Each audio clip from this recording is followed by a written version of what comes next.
General Malik, मैं आपके साथ शुरुआत करना चाहती हूं, दो तस्वीरों के साथ मैं दरअसल शुरुआत करना चाहती हूं, लेकिन उससे भी पहले जो आज विदेश सचिव और हमारी दोनों ही कर्नल सूफिया कुरैशी और साथ ही विंग कमांडर व्योमिका सिंह ने जानकारी दी है जनरल मलिक, उस पर मैं आपकी प्रतिक्रिया चाहती हूं। क्योंकि एक तरफ तो हम लगातार जय जयकार भारत का हो रहा है, जिस तरह से हमारी सेना डटी हुई है, हमारा एयर डिफेंस सिस्टम कारगर साबित हो रहा है, तो वहीं दूसरी तरफ आप देखिए कि पाकिस्तान किस तरह की चाल चल रहा है। वो किसके पीछे छिप रहा है सर? वो आम नागरिकों के पीछे। उसने अपने नागरिक विमान जो है वो बंद नहीं किए हैं, लाहौर कराची के बीच विमान चला रहा है और उसको पता है कि भारत इसमें अटैक नहीं करेगा। इस पर आपकी क्या प्रतिक्रिया है? देखिए, पहली बात तो यह है कि जो चीज़ें आज प्रेस कॉन्फ्रेंस में बताई गई हैं, उसमें साफ लगता है कि पाकिस्तान झूठ बोलता रहा है। झूठ पहले से बोलता रहा है, अभी भी है, करता रहा है और खूब चालाकियां करने की कोशिश करता है। और उसकी कोशिश ये भी है कि किसी तरीके से कुछ ब्लेम हमारे ऊपर आ जाए। लेकिन मैं बिलीव करता हूं कि अब पूरी दुनिया इस चीज़ों को जान गई है। अब कहना कि हमने खुद अपने धर्म स्थानों के ऊपर हमला किया है, ये तो कौन मानेगा बताइए? भारतवर्ष में या बाहर कोई भी दुनिया में नहीं मानेगा। सो इस किस्म के झूठ बोलने, चाहे वो पुंछ का गुरुद्वारा हो या कहना हो कि अमृतसर के गुरुद्वारे के पास हमने ये कार्रवाई की, ये इस तरीके के झूठ बोल रहा है और ये शायद बोलता रहेगा। ये पाकिस्तान आर्मी की खास खासियत है, ये उनके डीएनए में लिखा हुआ है। तो ये मैं पहले से भी जानता हूँ और बड़ा अफसोस है। लेकिन हमको अपनी जो इसका जवाब यही है कि हम बीच बीच में अपनी प्रेस कॉन्फ्रेंस करके पूरे दुनिया को और खासकर अपने देशवासियों को इसकी सच्चाई बताते रहें। और मुझे उम्मीद है कि ये सच्चाई भी उनके पास भी पहुंच जाएगी, उनकी पब्लिक के पास पहुंच जाएगी। तो ऐसी पहली तो ये मेरी उसमें दूसरी बात ये है कि अभी भी वो डिनायल मोड में है। हर एक चीज में डिनायल मोड करते जा रहे हैं, ये भी नहीं हुआ, ये भी हमने नहीं किया, वो भी हमने नहीं किया। लेकिन असली बात ये है कि अब ना उनके पास पैसे हैं, ना उनके पास ताकत है कि ऐसी बातें कितने दिन के लिए चलेंगी। सो मैं समझता हूँ कि उसको हमको अपने काम करना चाहिए। अगर आज रात को फिर कुछ करते हैं या कहीं और कब करते हैं, तो हमको जवाब देना चाहिए खूब जोर से, जैसे हमने कल दिया। मेरा एक और सवाल उसमें जुड़ा हुआ था सर कि कैसा ये देश है कि आम नागरिकों की जान को दांव पर डाल रहा है। ऐसी स्थिति में सबसे पहले आप जो आपके नागरिक विमान है उसको बंद करते हैं, और ये नागरिक विमान इसीलिए चला रहा है ताकि वो अपनी जान उसके पीछे छिपा सके। देखिए, पाकिस्तान आर्मी अपनी जो उनकी पब्लिक है, उसको बहुत कई बार मैंने देखा है कि वो झूठ बोलते हैं। अब आप कारगिल वॉर के समय आपको याद होगा कि इन्होंने पहले सब यही बताया कि हमने कुछ काम नहीं किया है, ये तो सिर्फ टेररिस्ट की कार्रवाई है, जो वहां के कश्मीरी टेररिस्ट हैं। और जब हमने उनको प्रूफ दिया कि पाकिस्तानी फौजियों के, पाकिस्तानी अफसरों के चिट्ठियां दिखाई और उनके हथियार दिखाए, उनके बाकी जो पेपर्स जो छोड़ के गए उनको दिखाया, तब पाकिस्तान पब्लिक को लगा कि ये तो हमारे से झूठ बोला जा रहा है। तो ये झूठ बोलते हैं, ये उनकी आदत है। लेकिन सूनर और लेटर सच जो है वो छुपा नहीं रह सकता।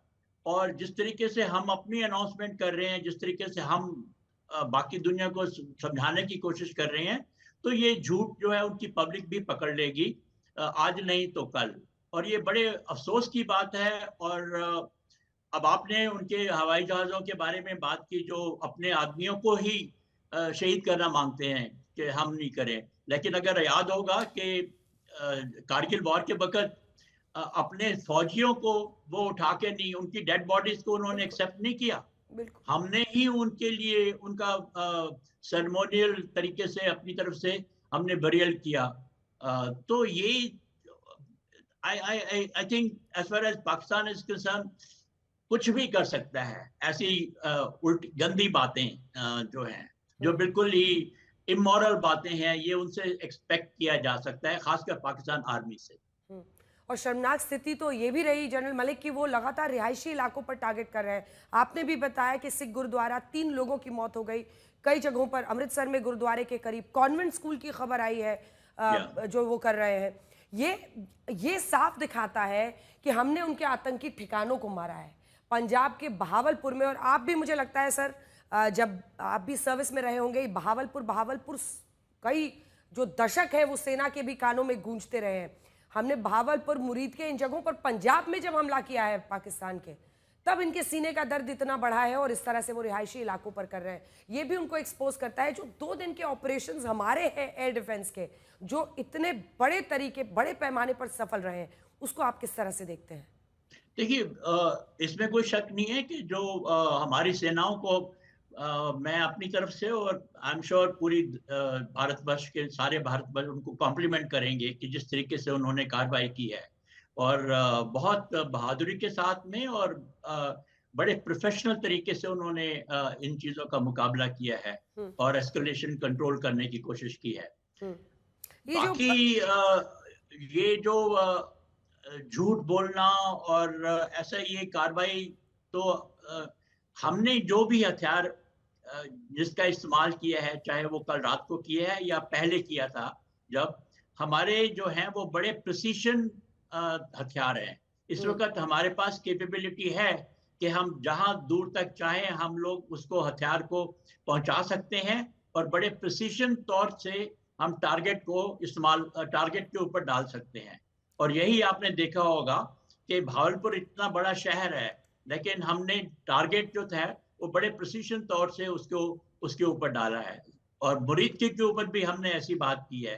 सो हम इस चीज़ का बड़ा ख्याल रखते हैं कि कोई कोलेटरल डैमेज नहीं हो, कि कोई सिविलियन की जानें नहीं जाए। ये हमेशा हम लोग उसका ख्याल रखते हैं जब भी कोई हम कार्रवाई करते हैं।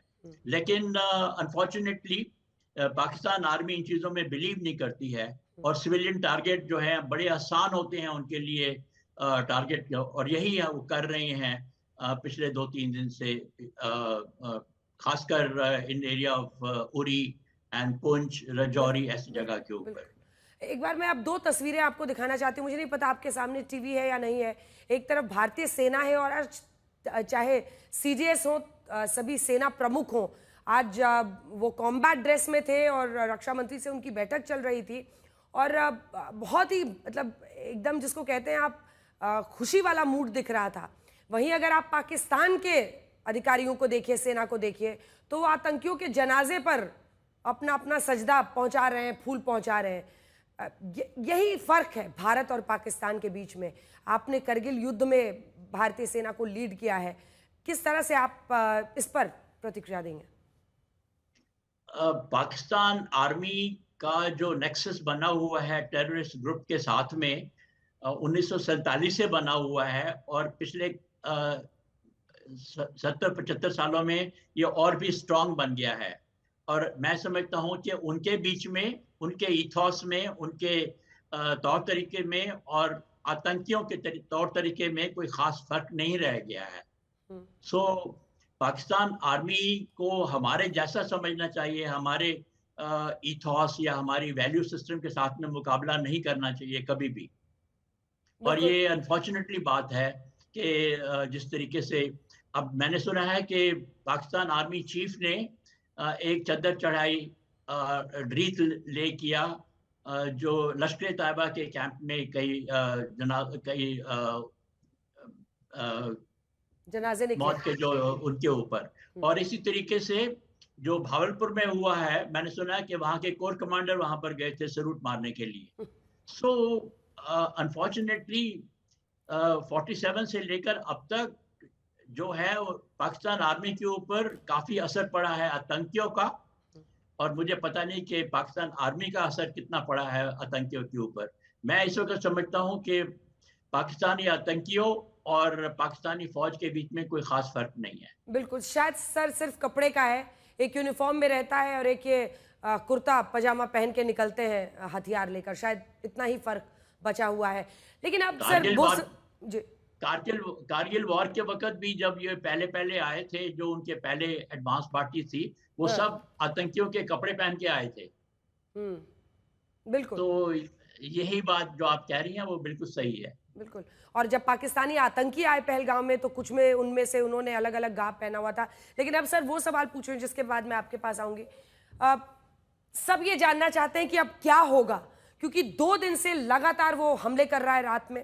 पहले दिन 15 शहरों का, फिर 12-13 शहरों को, अलग अलग जितने भी सीमावर्ती इलाके हैं जनरल मलिक वो टारगेट कर रहा है। हम उसको सफल तरीके से पूरा फॉइल कर रहे हैं, उनके अटैक्स को, उनके ड्रोन्स को गिरा रहे हैं। पर इसको आप आगे कैसे एस्केलेट होते हुए दिख रहे हैं? और जो एस्केलेशन लैडर भी हम दिखा रहे हैं वो भी एक बार दिखा दीजिए।